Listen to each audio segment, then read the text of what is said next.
Breaking చూస్తున్నాం. నేడు Gandhi భవన్కు CM Revanth Reddy వెళ్లనున్నారు. Congress విస్తృత స్థాయి సమావేశంలో పాల్గొనున్నారు.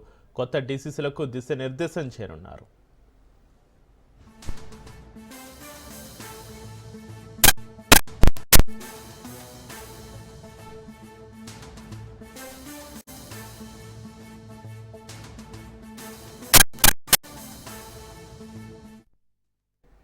నేడు గాంధీ భవన్కు సీఎం రేవంత్ రెడ్డి వెళ్లనున్నారు. కాంగ్రెస్ విస్తృత స్థాయి సమావేశంలో పాల్గొనున్నారు. కొత్త డీసీసీలకు దిశానిర్దేశం చేయనున్నారు.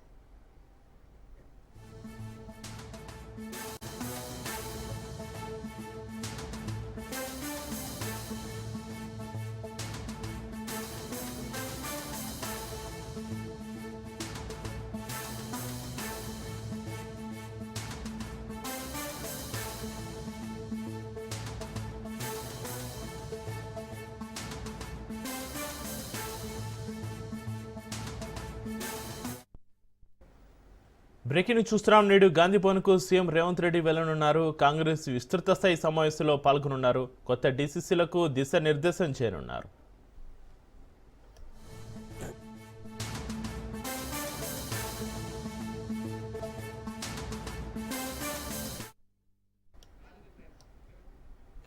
నేడు గాంధీ భవన్కు సీఎం రేవంత్ రెడ్డి కాంగ్రెస్ విస్తృత స్థాయి సమావేశం కొత్త డీసీసీలకు దిశానిర్దేశానికి సంబంధించి మరింత సమాచారాన్ని మా ప్రతినిధి రాజు ఫోన్ అందిస్తారు. రాజు, గుడ్ మార్నింగ్ చక్రి. ఈ రోజు గాంధీ భవన్ లో కీలక సమావేశం జరగబోతా ఉంది. టీపీసీసీ ఆధ్వర్యంలో తెలంగాణ కాంగ్రెస్ పార్టీ విస్తృత స్థాయి సమావేశం జరగబోతా ఉంది. ఉదయం 10 గంటలకు పిసిసి చీఫ్ మహేష్ కుమార్ గౌడ్ అధ్యక్షతన ఈ సమావేశం జరగబోతా ఉంది. ఈ భేటీకి ముఖ్యమంత్రి రేవంత్ రెడ్డి, అదేవిధంగా పార్టీ రాష్ట్ర వ్యవహారాల ఇన్ఛార్జ్ గా ఉన్నటువంటి మీనాక్షి నటరాజన్, అదేవిధంగా మంత్రులు, ఇతర కార్యవర్గ సభ్యులు హాజరు కాబోతా ఉన్నారు. కొత్తగా ఎవరైతే ఎన్నికయ్యారో డీసీసీ అధ్యక్షులుగా వాళ్ళందరూ కూడా హాజరు కాబోతా ఉన్నారు. సో తాజా మాజీలు కూడా డీసీసీ అధ్యక్షులుగా కొనసాగిన వారు కూడా ఈ సమావేశానికి హాజరు కాబోతా ఉన్నారు. ప్రధానంగా ఈ సమావేశంలో ఏదైతే ప్రస్తుతం రాష్ట్రంలో సర్పంచ్ ఎన్నికలు కొనసాగుతా ఉన్నాయి, ఈ పంచాయతీ ఎన్నికల్లో కాంగ్రెస్ పార్టీ అవలంబించవలసినటువంటి వాటిపై ఈ ముఖ్య నాయకులు ఈ యొక్క క్యాడర్ కు దిశానిర్దేశం చేయబోతా ఉన్నారు. అదేవిధంగా ఇప్పుడు ఈ జరగబోయే ఎన్నికల్లో పార్టీ తరఫున ఎవరైతే పార్టీ మెంబర్లు లేకపోయినప్పటికీ పార్టీ బలపరిచిన పార్టీ తరఫున ఎవరైతే మద్దతుదారులు పోటీ చేస్తా ఉన్నారో వారిలో 90% పైగా కూడా అధికార పార్టీకి సంబంధించిన వారే ఈ యొక్క సర్పంచులను కైవసం చేసుకోవాలనే లక్ష్యంతో వారికి దిశానిర్దేశం చేయబోతా ఉన్నారు.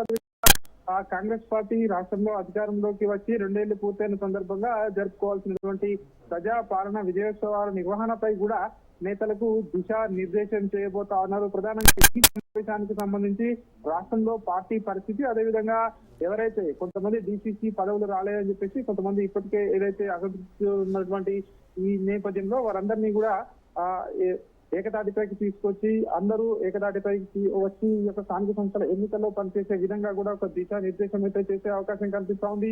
వీరితో పాటు ఏఐసీసీ కార్యదర్శులు విశ్వనాథన్, అదేవిధంగా సచిన్ సావంతులు కూడా ఈ సమావేశానికి హాజరు కాబోతా ఉన్నారు. ప్రధానంగా ఎవరైతే ఈ లోకల్ బాడీ రోజుల్లో మరింత ముందుకు ఏ విధంగా వెళ్ళాలి, పార్టీలో ఇప్పటికే ఏదైతే అసంతృప్తులు ఉన్నాయని చెప్పేసి కూడా పెద్ద ఎత్తున ఇటు అధిష్టానానికి కూడా ఇటు నివేదికలు వెళ్తా ఉన్నాయి. వీటన్నిటిని నేపథ్యంలో మీనాక్షి నటరాజన్ కూడా కీలక దిశా నిర్దేశం చేసే అవకాశం కనిపిస్తా ఉంది. మరొక పక్క ఇటు ప్రభుత్వం, అదేవిధంగా పార్టీ ఏ విధంగా ముందుకు వెళ్ళాలి అనే దానిపై కూడా మీనాక్షి నటరాజన్ కూడా ఈ ముఖ్య నాయకులందరికీ కూడా ఒక దిశ చేయబోతా ఉంది. 10 గంటలకు ఈ సమావేశం ప్రారంభమవుతుందని చెప్పేసి ఇప్పటికే ఇటు పిసిసి సమాచారం ఇవ్వడం జరిగింది. ముఖ్యమంత్రి రేవంత్ రెడ్డి కూడా ఈ సమావేశానికి హాజరు కాబోతుండడంతో కీలకమైనటువంటి అంశాలు కూడా చర్చకు వచ్చే అవకాశం కనిపిస్తా ఉంది. పార్టీని మరింత స్ట్రెంథెన్ చేసే విధంగా కూడా, అదేవిధంగా ఈ 2 సంవత్సరాల పరిపాలన రాష్ట్రంలో ఏ విధంగా అసలు పూర్తి చేసుకున్నామో వీటికి సంబంధించి విజయోత్సవాలు ఏ విధంగా జరుపుకోవాలి, అదేవిధంగా లోకల్ బాడీల్లో ప్రధానంగా డీసీసీల బాధ్యత ఏ విధంగా ఉంటుంది అనే దానిపై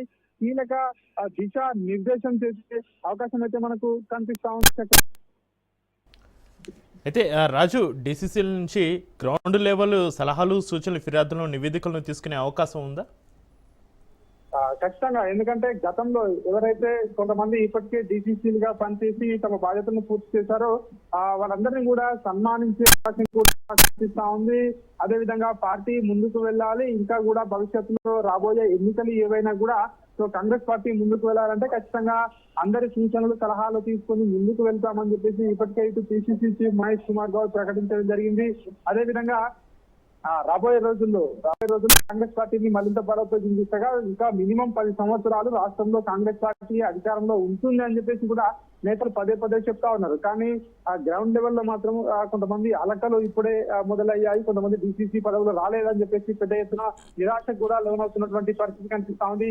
కొంతమంది సామాజిక సమీకరణాల పేరుతో తమ అవకాశాలను రాకుండా చేశారని చెప్పేసి కూడా కొంతమంది పార్టీపై గురుగా ఉన్నారు. సో వీరందరినీ కూడా ఏకతాటిపైకి తీసుకురావడం, అదేవిధంగా ఆ కొత్త డిసిసి అధ్యక్షులు పట్టణానికి చెందినటువంటి పట్టణాల అధ్యక్షులందరితో కూడా భేటీ అయ్యి వారి యొక్క సలహాలు సూచనలు తీసుకుని సో నివేదికల రూపంలో కూడా తీసుకునే అవకాశం కూడా కనిపిస్తా ఉంది. వారి యొక్క అందరి అభిప్రాయాలను తీసుకున్న తర్వాత సో ఏ విధంగా ముందుకు వెళ్ళాలి అనే దానిపై కూడా ఒక కార్యాచరణ రూపొందించుకునే అవకాశం మనకు కనిపిస్తా ఉంది. ప్రస్తుతం అయితే లోకల్ బాడీ ఎన్నికల్లో ఒకవైపు రేపటితో ఏదైతే నామినేషన్ల ఉపసంహరణ గడువు ముగిస్తా ఉంది కాబట్టి సో ఎవరైతే పార్టీ తరఫున ఎక్కువ మంది ఆశావాహులు కూడా బరిలో ఉన్నారు కాబట్టి సో బుసగించి సో కాంగ్రెస్ పార్టీ మద్దతుదారులనే ఖచ్చితంగా గెలిపించాలని ఒక దిశానిర్దేశం చేసే అవకాశం కనిపిస్తా ఉంది. ఎట్లాంటి వ్యూహంతో ఈ పంచాయతీ ఎన్నికల్లో ముందుకు వెళ్ళాలి, మెజారిటీ పంచాయతీలను సో కాంగ్రెస్ పార్టీ కైవసం చేసుకోవాలి అనే విషయంపై కూడా దిశానిర్దేశం చేసే అవకాశం అయితే కనిపిస్తా ఉంది. అదేవిధంగా ఈ డిసిసి అధ్యక్షులు, కొత్తగా ఎన్నికైన డిసిసి అధ్యక్షులు ఏ విధంగా ముందుకు వెళ్ళాలి, ఏ విధంగా పార్టీని తమ జిల్లాల్లో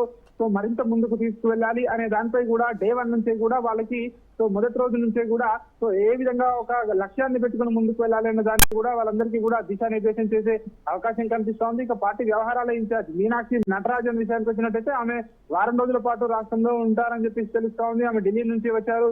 సో వారం రోజుల పాటు కూడా ఇటు ప్రభుత్వం ఇటు పార్టీ కార్యక్రమాలన్నింటినీ కూడా ఆమె పర్యవేక్షించబోతా ఉన్నారు. ప్రస్తుతం ఏ విధంగా సో నెలకొని ఉంది, కొన్ని వర్గాల నుంచి ఇప్పటికే వ్యతిరేకత వస్తున్న నేపథ్యంలో దాన్ని అధిగమించి సో కాంగ్రెస్ పార్టీ 2 సంవత్సరాలు పూర్తి చేసుకుని అధికారంలోకి వచ్చి తెలంగాణలో సో ఏ విధంగా అసంతృప్తులను బుద్ధించాలి, అదేవిధంగా సో ఏ విధంగా పార్టీని స్ట్రెంథెన్ చేయాలి, ఇటు ప్రభుత్వ పనితీరు ఏ విధంగా ఉంది అనే దానిపై కూడా ఇటు అధిష్టానానికి మీనాక్షి నటరాజన్ నివేదిక ఇవ్వబోతున్నట్టుగా కూడా తెలుస్తా ఉంది. వీటన్నిటి పరిణామాల నేపథ్యంలో సో ఈ రోజు జరగబోయే సమావేశం, విస్తృత స్థాయి సమావేశం ఏదైతే కీలకంగా మారింది. ఈ సమావేశానికి మంత్రులు, అదేవిధంగా ఇటు డిసిసి అధ్యక్షులు, పట్టణాధ్యక్షులు, సో ఏఐసిసి కార్యదర్శులు వీళ్ళందరూ కూడా హాజరు కాబోతా ఉన్నారు. ఈ సమావేశంలో ముఖ్యమంత్రి రేవంత్ రెడ్డి కూడా ఈ కొత్తగా ఎన్నికైనటువంటి డిసిసిలకు ఒక కీలకమైనటువంటి దిశా నిర్దేశం చేసే అవకాశం అయితే మనకు కనిపిస్తా ఉంది. Right, thank you Raju.